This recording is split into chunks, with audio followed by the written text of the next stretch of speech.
okul kapatıldı. Onlarca kişi gözaltına alındı ve sınır dışı edildi. Müslümanlar her tarafta ayrımcı şiddet ve tacizlere uğradı. Fransız Kamuoyu Görüşü Enstitüsü'nün yaptığı bir araştırmaya göre yaklaşık her iki Müslümandan biri tesettürlü kadınların %60'ı hayatlarında en az bir defa ayrımcılığa maruz kalırken ömürleri boyunca hiç başörtüsü takmayan kadınların %44'ü de bu ayrımcılığa uğramaktan kurtulamadı. 14 Ekim tarihinde kanunlara uygun faaliyet yürüten İslam Yardım Kuruluşu Baraka City'nin Paris'teki merkezine ve kurumun başkanı İdris Sihamedi'nin evine Fransız polisi şafak vaktinde baskın yaptı. Baraka City'ye yapılan baskında merkezin kapıları kırıldı. Güvenlik kameraları parçalandı. Mescit olarak kullanılan bölüm darmadağın edildi. Evinde ve ailesinin gözü önünde gözaltına alınan Sihamediye hanımına, 4 ve 9 yaşındaki kızlarına polis şiddet uyguladı. Oysa Baraka City sadece bir yardım kuruluşudur. Var olsun Fransa! Var olsun Fransa! Var olsun Fransa! Var olsun Macron! Var olsun Fransa! Var olsun Macron! Var olsun Fransa! Var olsun Macron! Fransa'daki bütün cami, lokal, okul ve kurumlar izne, her türlü kontrol ve ağır denetimlere tabi tutulmaktadır.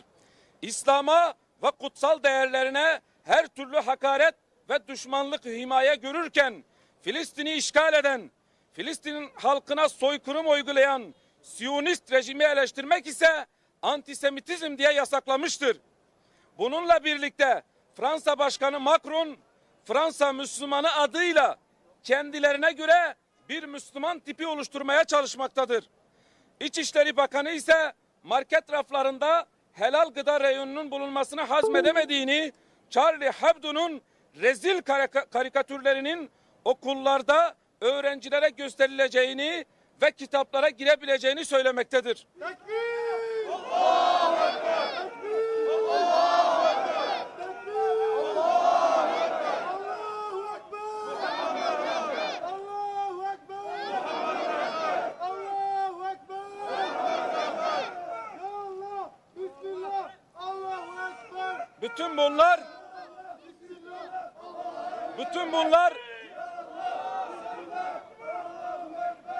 bunlar İslam ve Müslümanlara açılan topyekün bir savaştır. Avrupa ülkelerinde Müslümanlara mal edilmeye çalışılan şaibeli saldırılar İslam'ı batıda yok etme projesinin bir parçasıdır.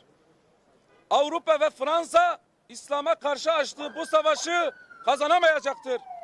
Aziz İslam'a karşı mücadele etmeye çalışanlar dün olduğu gibi bugün de yarın da kaybedenler olacaktır. Tekbir! Allahu Ekber! Tekbir! Allahu Ekber! Allahu Ekber! Allahu Ekber! Bugün Diyarbakır'da 5. Harem-i Şerif'ten İslam ülkelerine sesleniyoruz. İzzet ve irade sahibi İslam ülkeleri Fransa'nın bu İslam düşmanlığına karşı mutlaka harekete geçmeli. Dünya genelinde Müslümanların hak ve hukukunu koruyacak bir mekanizma kurulmalı. Başta Fransa olmak üzere Avrupa'da artışa geçen İslam düşmanlığını lanetliyoruz. Avrupa İslam'a gebedir. Mutlaka ama mutlaka bu kutlu doğum bir gün gerçekleşecektir.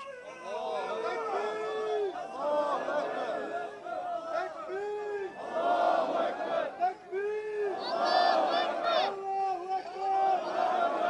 Allahu Ekber! Allahu Ekber!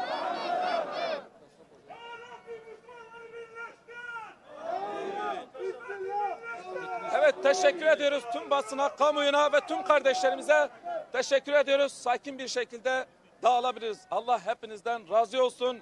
Cehdinizi, gayretinizi artırsın. Sağ olsun.